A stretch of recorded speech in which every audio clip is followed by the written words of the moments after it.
Hi, this is Self Discovery Support, and I'm giving a little deck review right now. So, here are my thoughts on the Dungeons and Dragons tarot deck.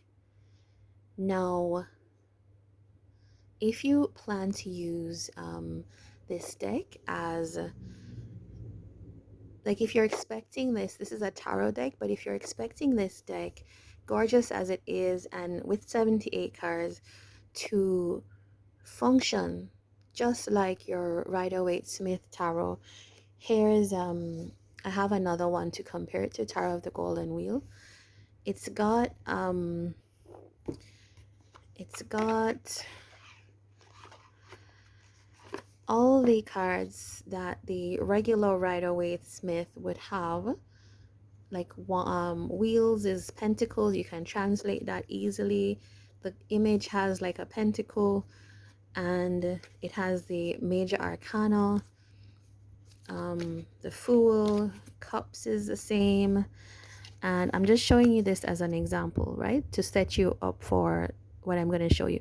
Wands as well, right? So a lot of what you'll find in something like Tower of the Golden Wheel is just like your regular Rider-Waite-Smith, but some names have been changed.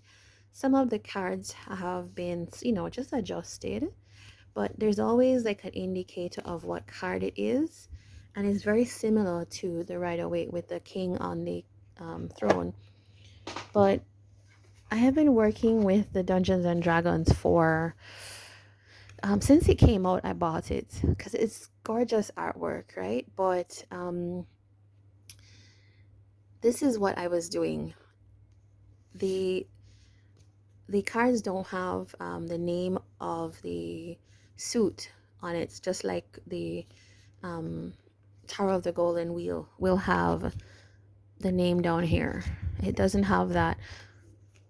What it has is the numbers, and then for the major arcana, you'll have the name, of course. So it's really difficult to know.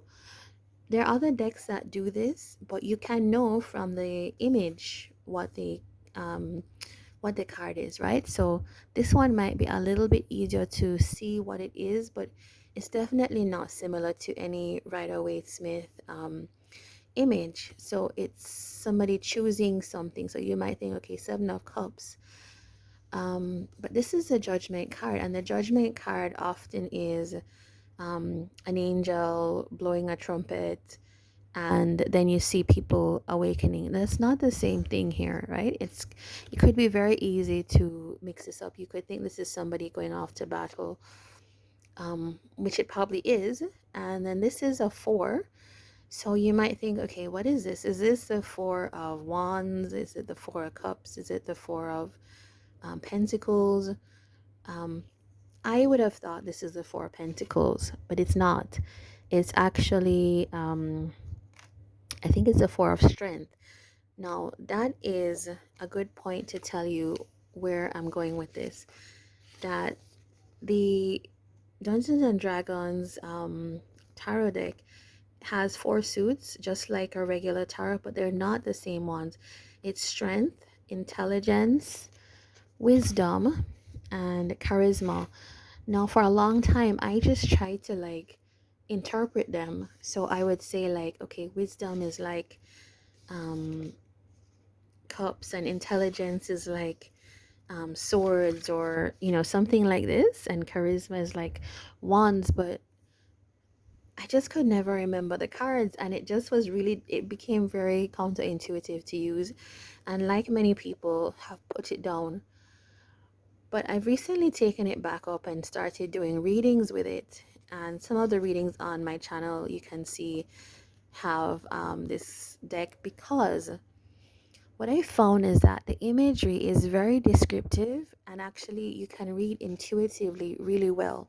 So even though I don't know what the card is, I've actually just stopped looking for it and just look at the image now. So I could now say, well, this person wants to build something solid, or they're very interested in cooperation. Um, depending on what intuitively makes sense, right? So I discovered that when you stop trying to translate the cards into the traditional format, that's when it works best. So now I started using also the numbers. So I could say, okay, four is like this person's interested in foundations and solidarity or stability. And as you put the different things together, you can now make a story, right? And that it's like a storytelling tool is what I guess I'm saying is that this is like a storyboard because it doesn't have the association so much anymore. Some of them do, the major arcana does, but it's so descriptive, like what that is, that I can easily weave a story, and it works even better when you use it the way that the deck creator has designed it, which is this is the Four of Strength. So, actually, in the book, this is focused on the fact that teamwork kind of makes the dream work, right? It's like without teamwork, we don't have the solid foundation for victory. And that really makes a lot of sense when you look at it.